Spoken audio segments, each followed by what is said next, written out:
You'll have an idea.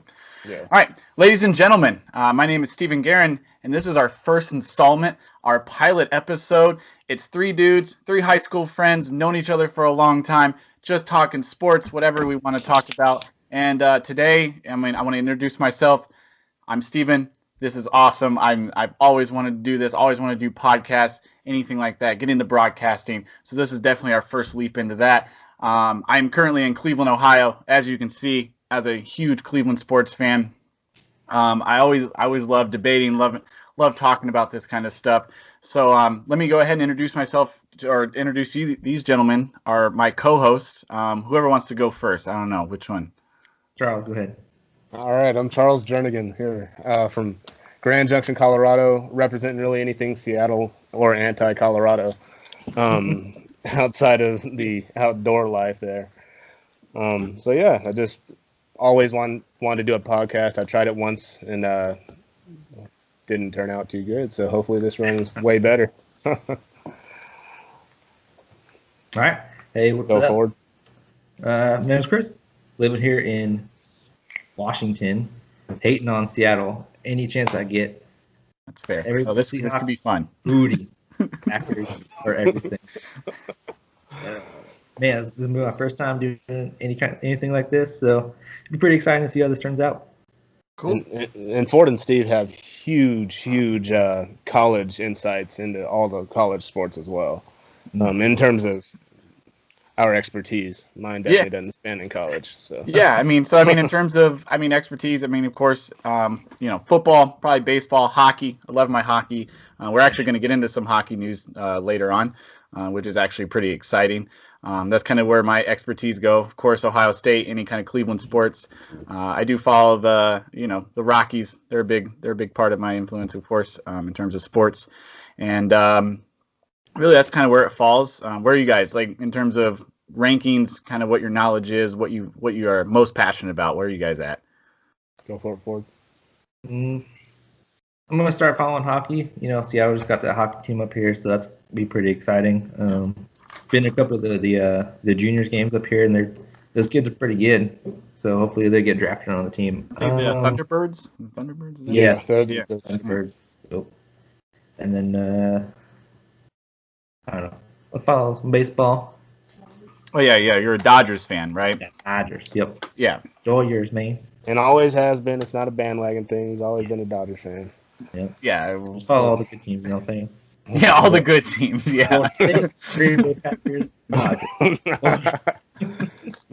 But yeah, so I kind of stem from more NFL, really all 32 teams I try to follow. I used to be huge into hockey. I was going to the Colorado Avalanche practices probably 2-3 times a week with my cousins. And then the blackout happened, really started kind of caring less, or couldn't care less about it. But now that's getting brought to Seattle, I figured I'd follow it a little bit more. Yeah. In terms of sports in general, I love hunting too. So the outdoors aspect for sure. Yeah, we can definitely probably get into that sooner or later in a couple episodes. Just kind of let everyone know, like, we're gonna, this is definitely a test, a little pilot run. Definitely we'll take any kind of advice, tips, comments, concerns, anything like that. And, we're going to kind of get into it. So, really kind of how we're going to break it down is we're going to go around with some news, just kind of some big sports news that are kind of going on right now. A couple topics there. We'll kind of talk about that. And then we kind of have our debate of the day segment. This is actually the debate that spawned what we're doing now. This is the idea behind it. We'll give you a little bit of teaser. In terms of career, will Baker Mayfield ever measure up to Russell Wilson in Seattle? It is going to be a hell of a debate. I'm looking forward to that. It's going to be fun. Charles definitely has some passion when it comes to his Seahawks, and I definitely have some passion when it comes to my Browns. So that's going to be definitely a fun one. We'll have the Aaron Rodgers fan kind of chime in whenever he wants to chime in, because if you're an Aaron Rodgers fan, you probably shouldn't be debating any quarterbacks. Let's see. So let's get into some of the news that's kind of going around right now in the NFL. The big one, from being a Browns and a Packers fan, head coach firings. This has been a big thing. I think a lot of people are talking about now, like, I think the big debate is, do you do it mid-season? Do you do it before your bye week? Or do you wait until the end of the season to kind of make that coaching change in the NFL? I'm from as a Browns from that aspect, like I think it's actually been a huge success for us to kind of get rid of everything mid-season and kind of start anew and build towards next year. I think that was a big thing for us instead of just waiting towards the end of the year and maybe getting behind in terms of coaching candidates and stuff like that. So I think that's a big thing for us to kind of get going on that head coaching search pretty early and kind of I guess advertise ourselves for any potential head coaching people. So I mean, usually we kind of do it at the end of the year. So I think this is kind of a different run for us. Ford, I mean, Green Bay, kind of the staple in terms of they've always had a long-term head coach. You had Holmgren, now you have McCarthy for a long time. So this is kind of uncharted waters. How do you think they're gonna, go about this? Like you were saying, getting out the head coach out early.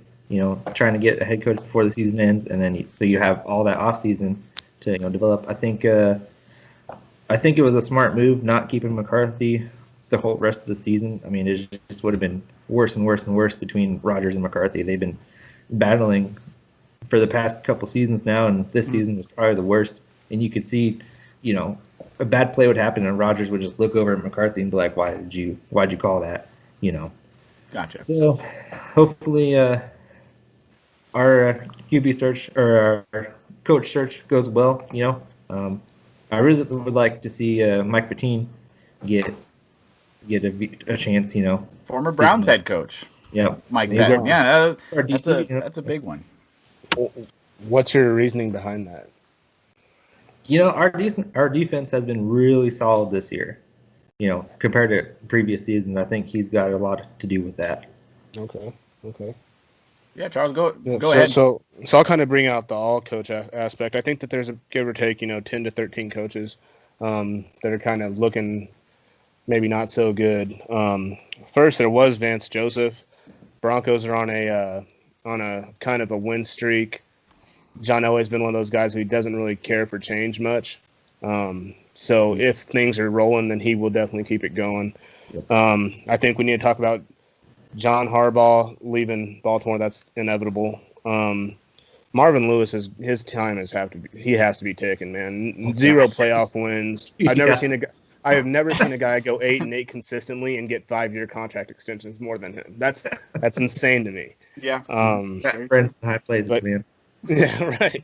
But going back to Steve's first question, the firing at the middle of the season from both teams, Green Bay and Cleveland, for me is questionable. It obviously worked out in Cleveland's favor by far. It's a turn of events completely there. Green Bay, obviously, off air, Chris was saying that Mike McCarthy got kind of pulled back on the reins from offensive play calling in general last year, and as he said, still feuding. But the reason I think that's a bad idea is because I think that especially Cleveland fired their offensive coordinator, correct? Yeah, we fired. We cleaned house, and their head coach at the same time. I think that's just hard on a young quarterback in Baker Mayfield to kind of comprehend an interim head coach's playbook on top of the one that he already had to know.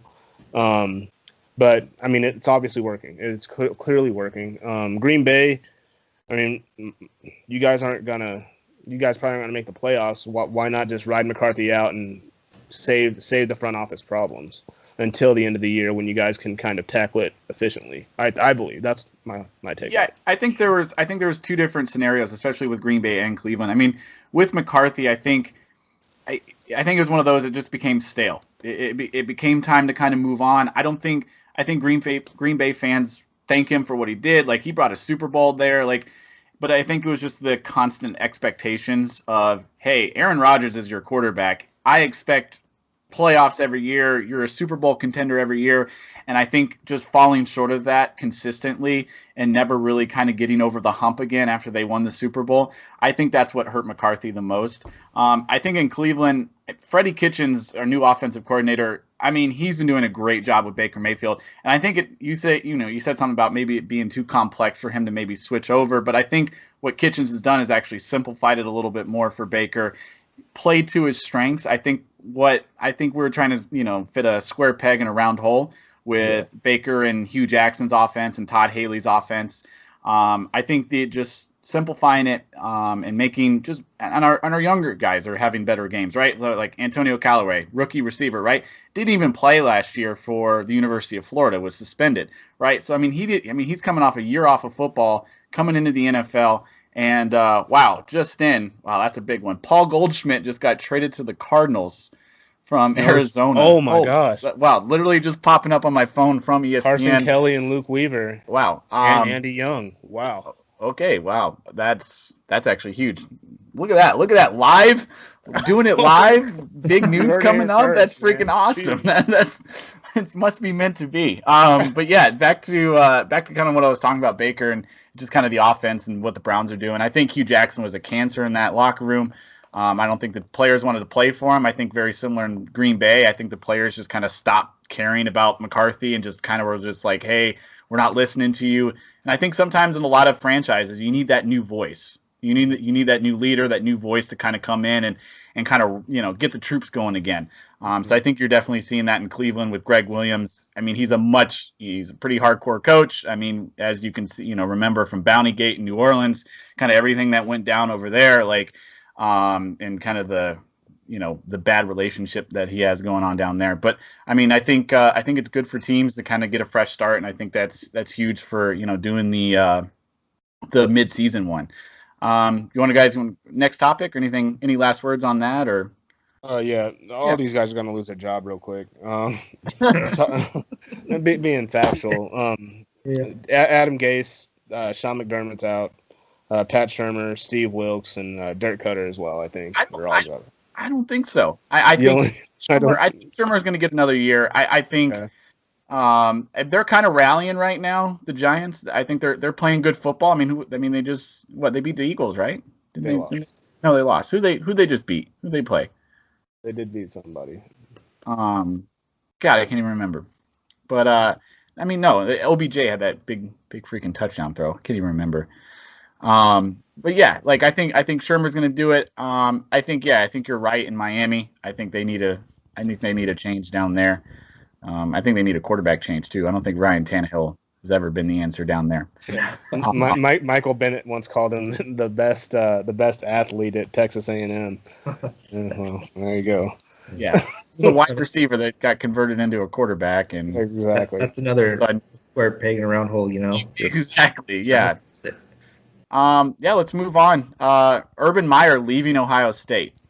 This was kind of a shocker. I mean, being close to Columbus, there were no rumblings of this. This was just kind of out of the blue.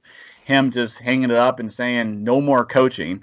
So I don't know. Your thoughts on that? Is he done coaching? And was it maybe pressure down from kind of the Ohio State admin to say, hey, like with all the controversy going on, everything that's been going on with the wide receivers coach and the domestic abuse and stuff, and kind of maybe the way Urban handled that, does that maybe mean Ohio State admin kind of wanted him out, or was this kind of a decision by Urban to say, hey, it's time to move on? I think you're right. I think it was getting too much attention, bad publicity and bad attention, and just kind of like time to part ways, because that's anyone's going to ever talk about is how he handled that situation and what's he going to do next. He's still a good coach. He's a great coach. I think he'd be a good fit at Florida State. Of course you do. That's the first. I haven't heard Florida State. I heard USC in 2020 because I think they just signed their coach to another contract and extended him a little bit, but I think 2020 is the year. I think Urban Meyer I definitely like the challenge in the Pac-12. Yeah. Go ahead, Charles. All right, so Urban Meyer's 186 in terms of wins and 32 losses. Going back to Bowling Green, I mean, you're looking at Utah, Florida, and obviously the Ohio State University. I don't know, because I think it was kind of a mix between both. Obviously, the situation that happened didn't help anything. However, I also think that he maybe was looking for a way out anyway. The reason I'm saying that is because you look at his coaching resume, and he doesn't spend longer than give or take 5-6 years at any one given place. Yeah. He likes change, and that's fine. I think it's kind of a testosterone thing, is men have. Jim Harbaugh has it as well. I can do this in the NFL. Boom. I'll go back to college, bring a team who's trash, and make them a contender again. Mm-hmm. And so I think he has that same thing. Do I know if that'll lead him to a different college? I don't know. I know that a lot of NFL coaches should be after him because I believe he's probably a top 10 coach all time. Well, yeah. And, I mean, that's huge. But it's like, I mean, of course, it's always the struggle, right? Like, I mean, you can be a great college coach, but not maybe necessarily a great NFL coach. I mean, Nick Saban's the prime example, right? Completely. Nick Saban's a fantastic, head coach in terms of at the college level. And I think that's probably due to recruiting. I mean, it's probably really easy to recruit to Alabama. Hey, you want to come play with Alabama? Like I feel like I could probably recruit for Alabama. I mean, that's pretty simple. Send a postcard. Yeah, but I mean, as a head coach in the NFL, you don't have that necessarily. I mean, you have free agency, which is kind of recruiting, but not necessarily. I mean, you have salary caps to play with. You have the draft. So, I mean, there are a lot of other aspects of going into building a team at the NFL level that I think a lot of head coaches at the college level really struggle with. Am I saying that maybe Urban Meyer is not necessarily going to be great at that? I think he's a great game planner. I think he can game plan with the best. I think you give him time, he's going to be able to come up with something to beat a team. I'd almost like him maybe going up as an offensive coordinator to the NFL first, maybe. Going up as an offensive coordinator, he's always been a great offensive mind. Look at some of the quarterbacks he's coached. Tim Tebow, JT Barrett. I mean, in Haskins, what he's doing this year. I mean, set the Big Ten record for touchdowns, beat Drew Brees' record. So I think maybe even going up as an offensive coordinator first, and then maybe working your way into the NFL like that would be huge. I will real quickly say that he's voiced multiple times that he doesn't want to leave Ohio, just in general. And Cleveland, you guys are looking for different pieces in different places. That would be quite interesting coming up I-71 up to Cleveland from Columbus. I don't know. I mean, here's the thing. Urban Meyer is loved out in Ohio. I mean, just everything he's done at Ohio State. And, I mean, I think the perception here in Ohio is a little bit different than maybe the national perception of Urban Meyer. I don't think he necessarily handled the domestic violence issue quite maybe the best he could have, but I think he still would have a positive light out here, even maybe if he takes a year off. But I mean, I don't know. I think we're looking elsewhere in terms of head coaches, but I think Urban Meyer that'd be an interesting pick for Cleveland. What do you think, Ford? Yeah, I think he'd be good at Cleveland. Like you said, he's just loved throughout Ohio and all the Midwest too. Really, I mean, you have to respect the man. You can't hate him. Yeah. I think he'd be a good fit there. He'd obviously be a good fit in Cincinnati. They got a young team too. That's true. That's 100% true. So Marvin Lewis, could be on the way out. You got a good quarterback wide receiver tandem down there. I think you definitely there's definitely an option over there. Third topic. We get on that.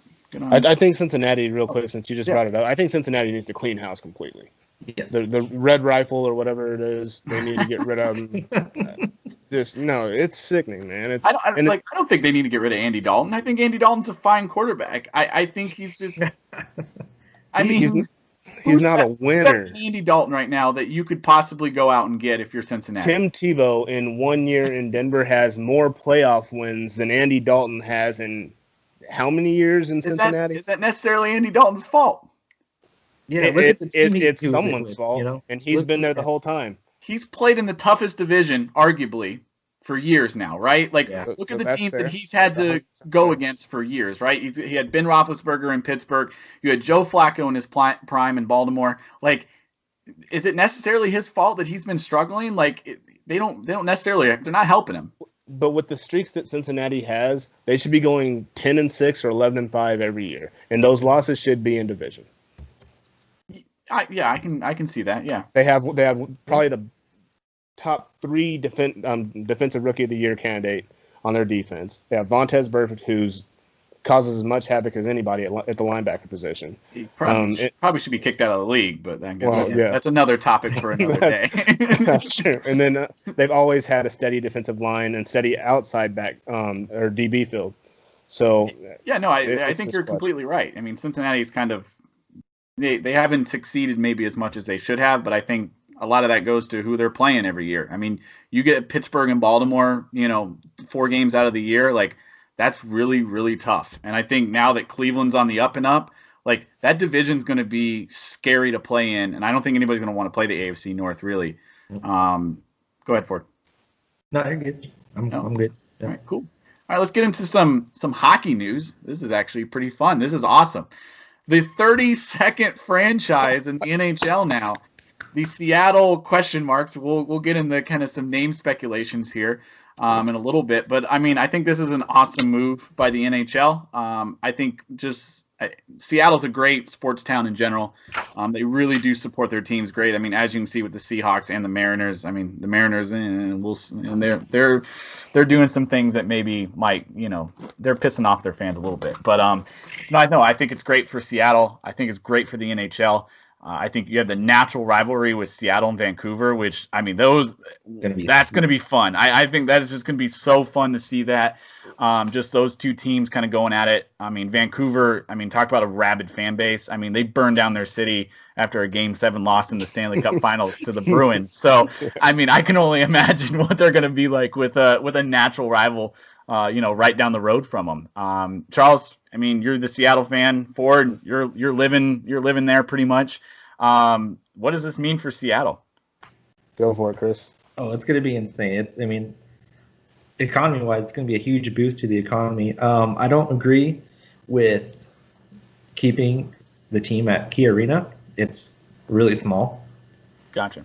They're doing remodels, right? Like that's kind of what the delay is right now because they're not starting until 2021, and they said the remodel with the Key Arena is going on. So yeah, so remodel, but I mean, you can only do so much with the space you have. Mm-hmm. So either taking out a bunch of seats, putting in, crappy seats. I don't know.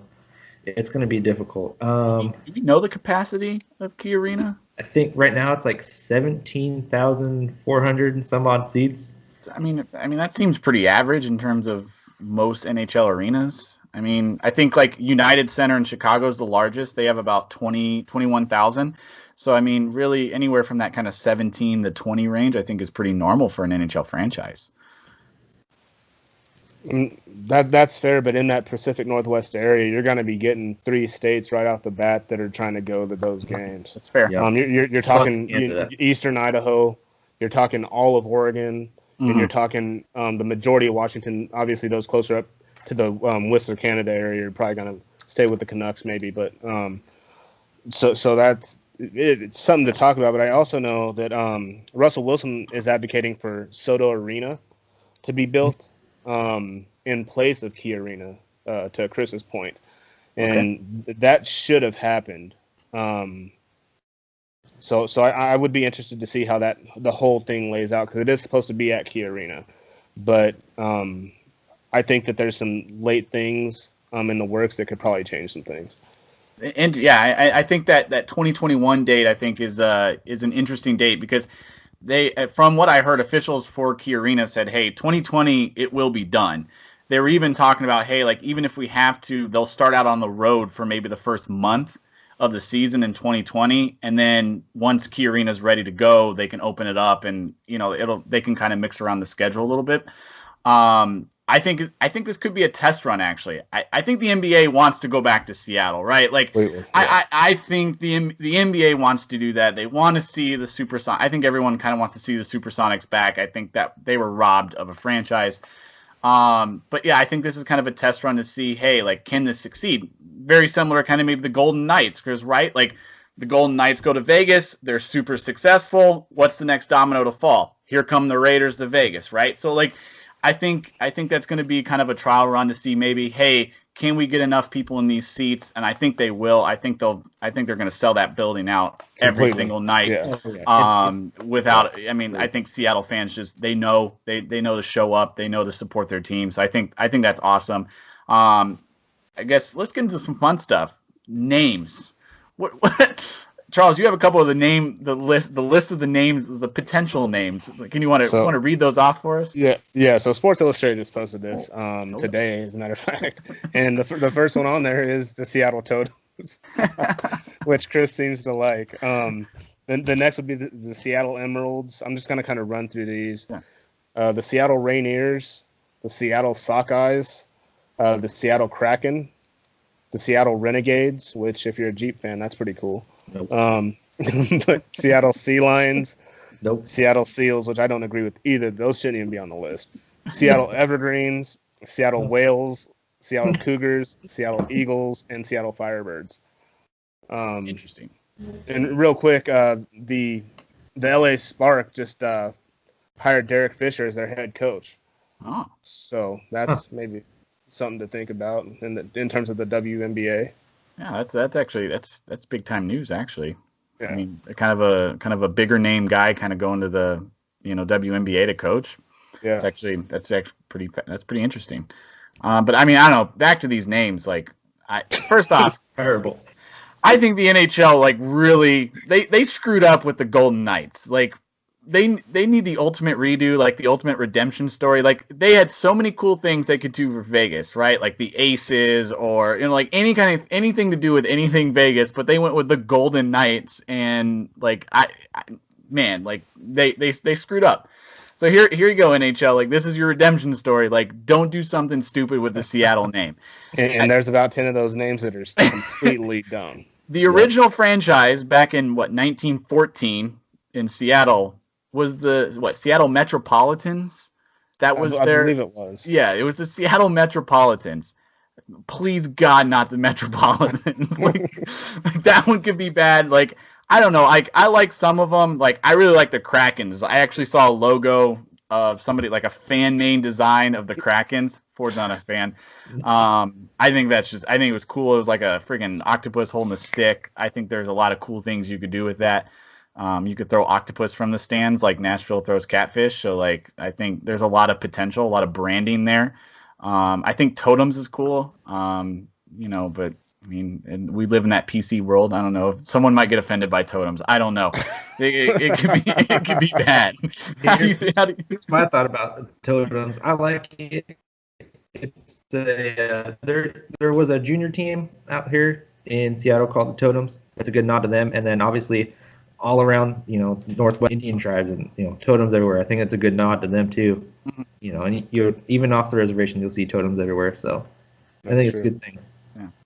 Charles, Yes. you have a winner? You have a pick? Yes. So my favorite would probably be the Seattle Saw Guys, just because you visit Seattle and you go to Pike Place, and what are they throwing? They're throwing Saw Guy, and they throw the fish, the salmon, and so I think that'd be huge. But Steelhead is another one.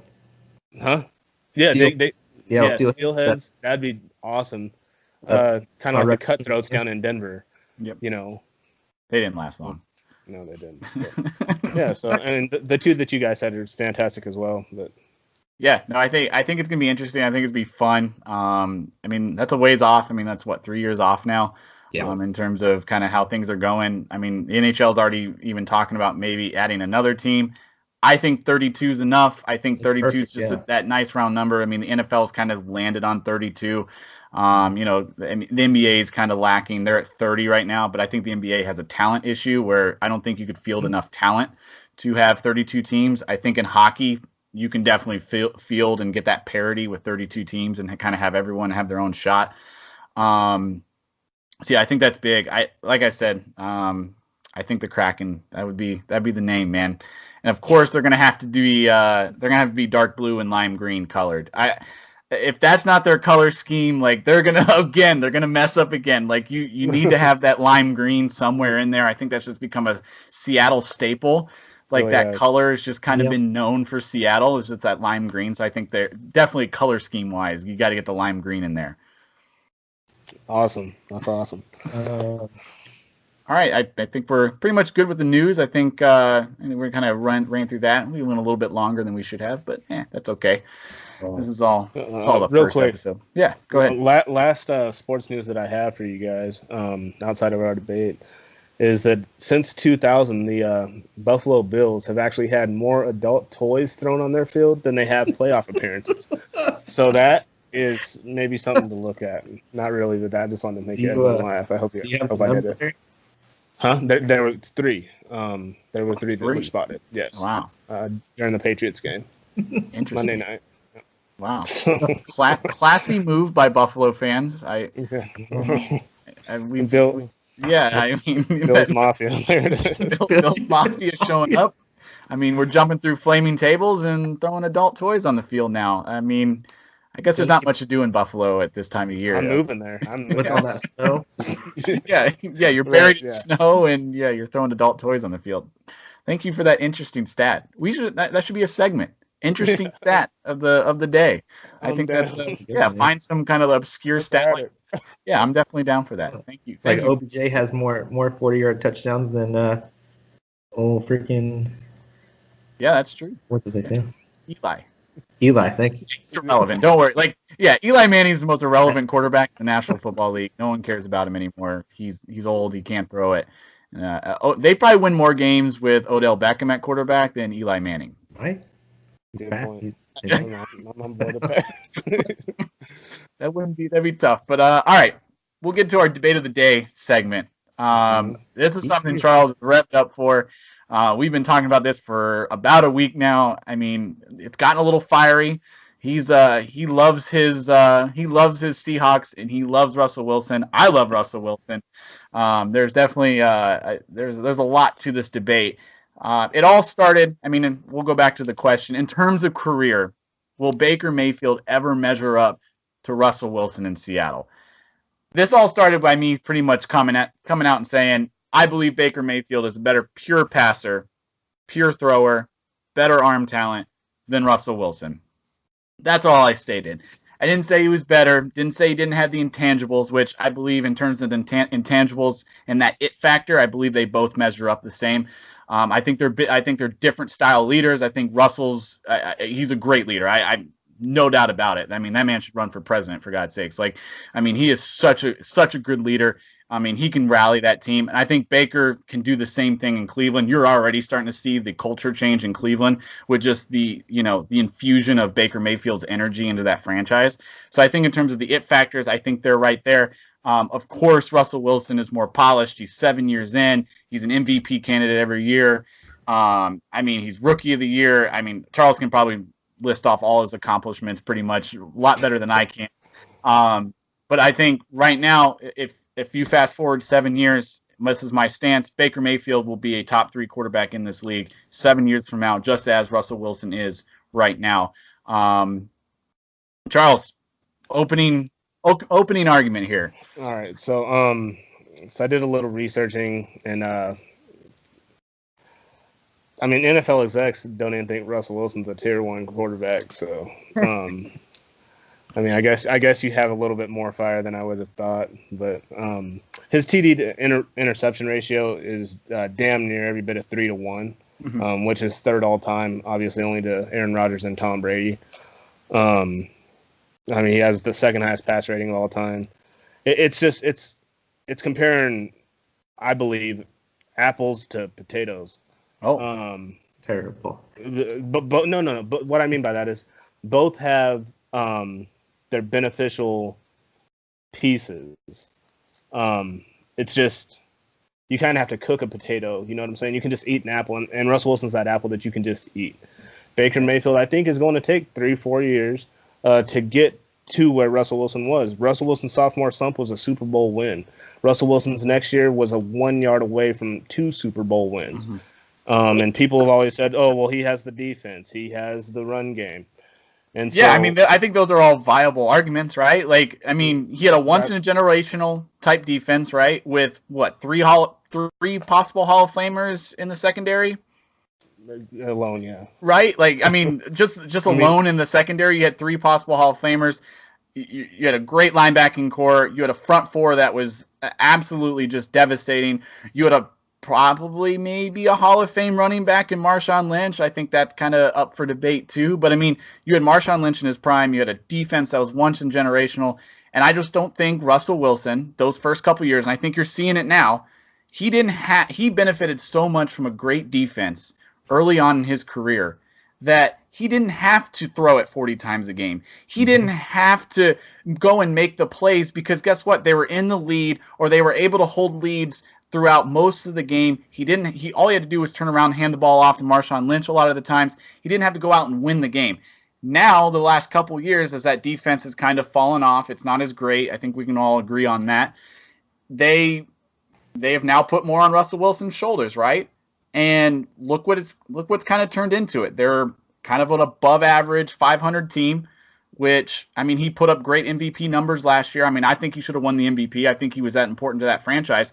I mean, he put up great numbers, but now we're starting to see, hey, like, was maybe he just a product of the defense a little bit more? Ford, go ahead. I just want to throw this stat out real quick. Comparing their first seasons, Russell Wilson through 16 games, his touchdown to interception ratio is 26-10. Okay. Baker Mayfield through 10 is 18-10. Okay. So I'm thinking. I mean, my opinion is that they're on the same track. You know, I think. Yeah, I think the only thing that's hurting Baker this year from winning Rookie of the Year is he didn't start the first 2 games. Yep. I just completely disagree with that. I think Rookie of the Year shouldn't be Saquon Barkley either. I think Philip Lindsay in Denver is doing a phenomenal job. He is doing a phenomenal job. And you could put him on a team with 16 high schoolers and throw him out in the NFL when on a 53-man roster, and they have 17 people, and he would make a difference. You saw it in the Baltimore game when he got ejected. But, I mean, again, that Rookie of the Year is definitely a conversation for a different time. I think that Russell Wilson with the lowest-ranked O-line, worst running game in the league last year. Russell led the team 525 rushing yards as well. Mm-hmm. He is everything that you want in a quarterback. He has right now better numbers than Steve Young has, and Steve Young's a first ballot Hall of Famer. Mm-hmm. No, I don't think anybody's arguing that. Like, it's just hard. It's hard for me to fathom that we're comparing this. It's just wild. Well, I mean, go ahead.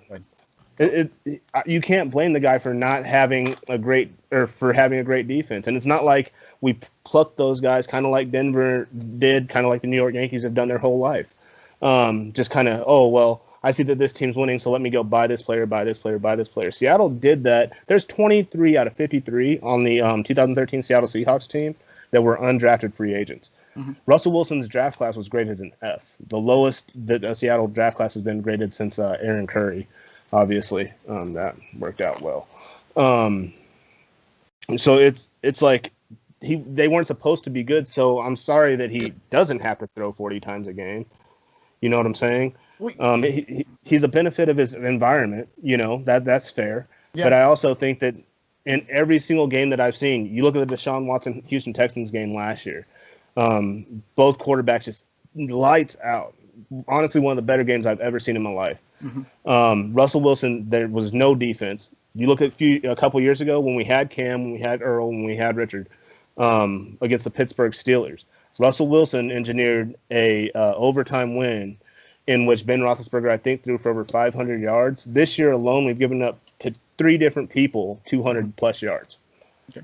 So Russell's having to do some of this stuff with his arm. It's just not getting seen because we have the best running game in the league.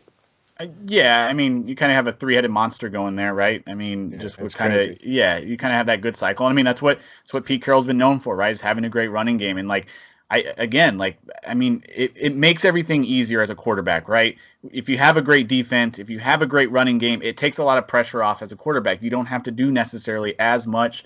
You don't have to make every throw. You can kind of pick and choose, hey, this is when we're going to go deep, or hey, this is when we're going to do things. Like, I think passer rating is maybe the most overrated stat in terms of all football, right? Like, this is a 100 rating, 15 of 25, 129 yards and 2 touchdowns. That gives you a 100 rating. Why don't more quarterbacks end up in that 100 rating? Because there's only 2 in history. Mm-hmm. So if it was so easy, then why isn't everyone obtaining it? There's only 5 in 95 plus. Yeah, I mean, one's Tony Romo.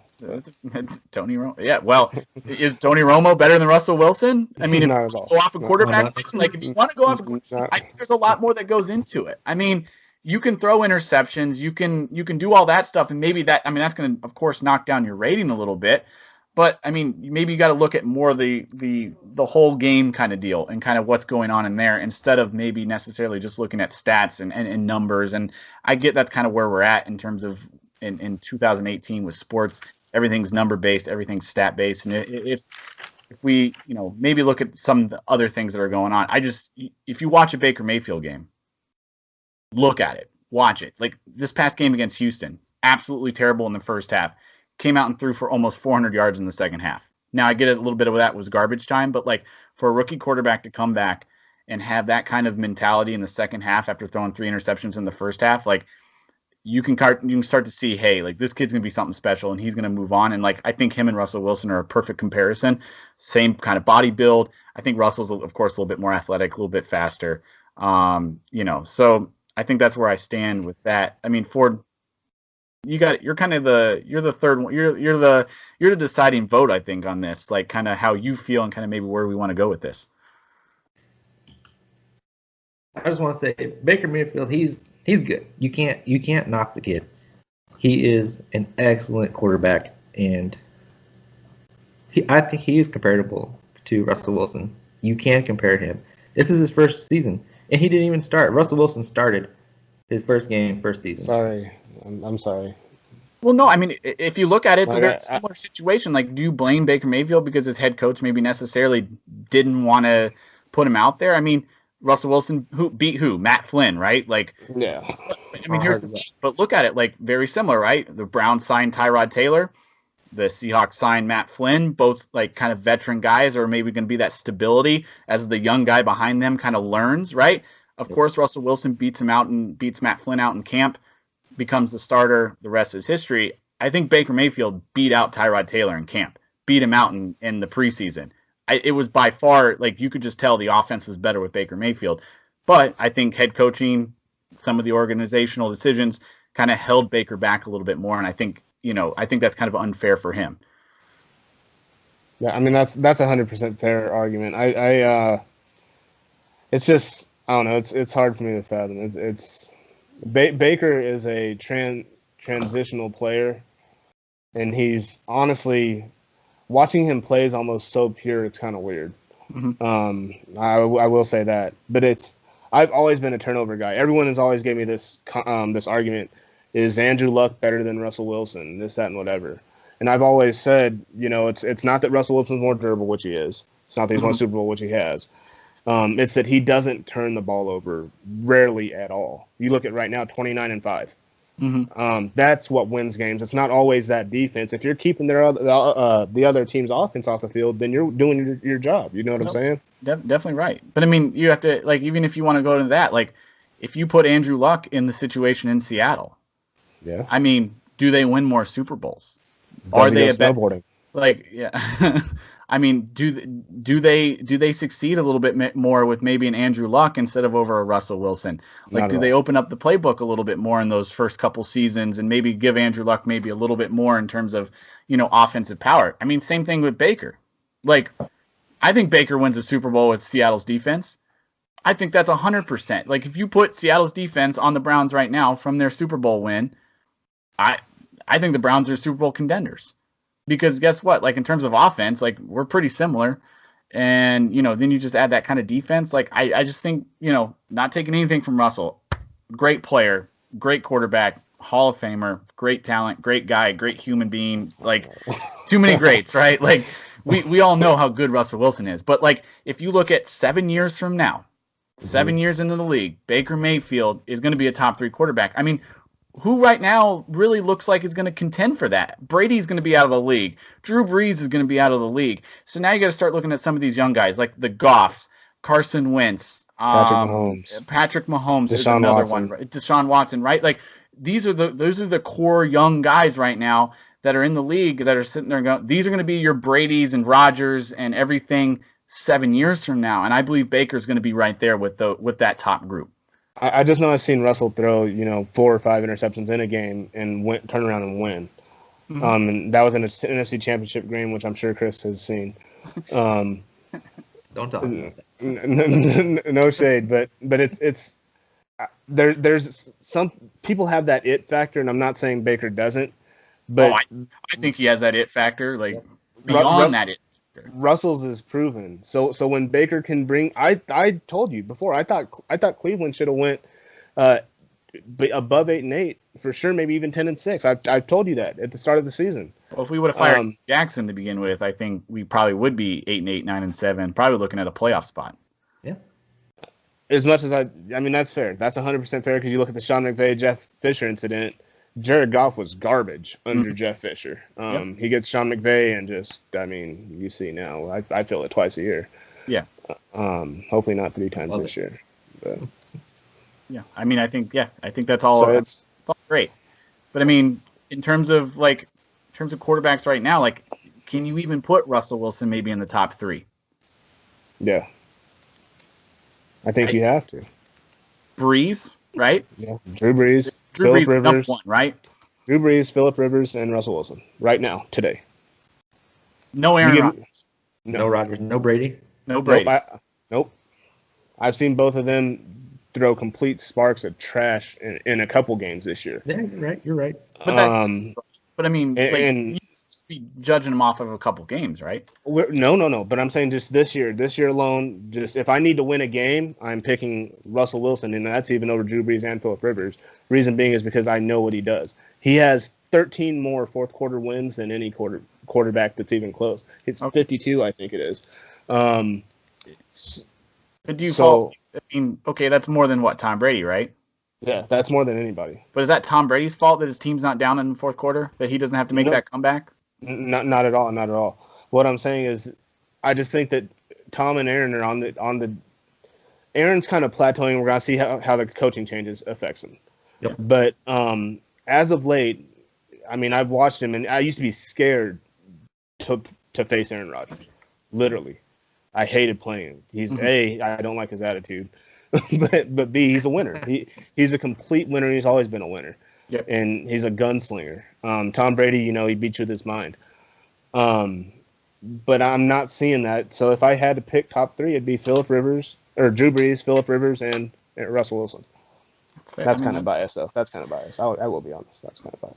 Well, I mean, I think you got to put. I mean, that's what an opinion is, right? I think all our opinions are going to be pretty biased with this. Especially coming from as a fandom. Like, of course, like I want to see Baker Mayfield succeed, right? As a lifelong Browns fan, and seeing the pain and going through all the pain of every single quarterback we've ever had fail, literally. Not Bernie Kosar. Yeah, not Bernie Kosar. Pretty much since Bernie Kosar, every single quarterback has failed. To finally get that one, like. That's I think the excitement that I see and like I feel and just watching Baker play and how like he's elevated the talent on the team. And I think that's one thing that that's what great quarterbacks do, right? They elevate everyone around them. You're kind of not seeing that with Aaron Rodgers these days. He's always been great at elevating his team because he's never really had the elite weapons around him. I mean, look, even with like a Jimmy Graham or something like that, like he's not really he's not making anything better. I mean, they have. Can I say that Jimmy Graham? I think. Sorry, real quick. Yeah. To that point, I think Jimmy Graham might be. I'm not gonna say a problem, but if you look at his first season with Seattle, Chris, he didn't do anything. No, I agree. And this season with Green Bay, he's not. There's something. I don't know if he maybe struggles understanding the playbook or situations or something like that. Maybe he struggles with scrambling quarterbacks a little bit more. But there's something because that's not Aaron Rodgers. I've seen Jimmy drop a few balls for you guys. I mean, Drew Brees made Jimmy Graham. Yeah, that's fair, 100%. Sean Payton and Drew Brees made Jimmy Graham who he is, and he hasn't had a year like that since he's left New Orleans. So I mean, it's not clicking for him. He didn't click. He didn't really click with Russell. He's not really clicking with Aaron. I mean, try as they might, it just doesn't happen. And he can't block the sun with Oakley's on it. So for the record, that's true. He's not the greatest there. So, I mean, I think we're kind of in consensus. I mean, Charles, I guess, doesn't necessarily maybe believe that in 7 years, I guess the career arc of Baker Mayfield will nowhere come near to what Russell Wilson's is. And I get it. For Baker to even match that next year, the Browns have got to win the Super Bowl. Probably an uphill battle. I mean, it could happen. I'm optimistic. I believe they make the playoffs next year. I believe they're a playoff team. I think they could have made the playoffs this year if things maybe kind of went a different way. But I mean, how many overtime games did we lose? I mean, we lost 3 overtime games. I mean, that hurts. I mean, you flip flop those. I mean, we're right in the playoff run. So, do they make the playoffs next year? Yeah, probably. Do they win the Super Bowl? I don't know. We'll see what Dorsey does with, kind of free agency and the draft and stuff like that. So I get it. He may be a little bit more of a late bloomer in terms of not maybe competing with Russell Wilson off the bat. Thanks for dropping your pin. Real professional. But yeah, I think just in 7 years, I think Baker Mayfield's a top 3 quarterback in this league, and it's not even going to be close. Okay, that's fair. That's completely fair. Yeah. Ford, any last words on that? I think you're wrong. I think Baker Mayfield is going to be a star. He's a stud. Yeah. I think everybody wants to see the Browns win. Everybody's I completely agree with that. Just, on principle, it's like, come on, man. At some point, you got to turn around.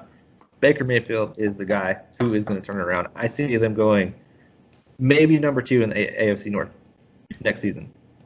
I think they can win division. I think Roethlisberger retires at the end of the season. I think he's just done. I think especially kind of the way this season's kind of turning into Pittsburgh. 2 big losses against Denver and San Diego. LA. They'll always be San Diego to me. But yeah, just those kind of 2 losses, and then they're probably going to get booted early in the playoffs. I think Roethlisberger's just kind of done. Baltimore they're falling off. They're not the same team. Cincinnati is an absolute joke.